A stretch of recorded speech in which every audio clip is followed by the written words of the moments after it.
నమస్కారం ఘంటారావానికి స్వాగతం. ముందుగా ప్రధాన అంశాలు. మదనపల్లె ఘటనలో వైసీపీ హస్తం ఉందని అనుమానాలు, అవినీతి బయటపడుతుందని దగ్ధం చేశారని వామపక్షాల ఆరోపణ.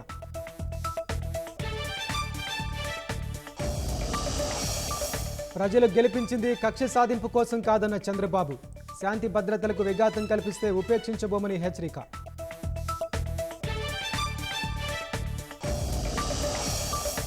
వారం గడిచినా లభించని నరసాపురం ఎంపీడీఓ ఆచూకీ, ఏలూరి కాలువలో కొనసాగుతున్న ఎన్డీఆర్ఎఫ్ గాలింపు.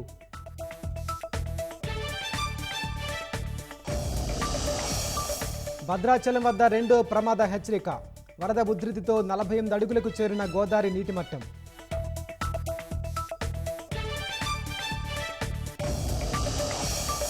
పార్లమెంటులో ఆర్థిక సర్వే ప్రవేశపెట్టిన నిర్మలా సీతారామన్, వృద్ధి రేటు 6.5 నుంచి 7% ఉంటుందని అంచనా.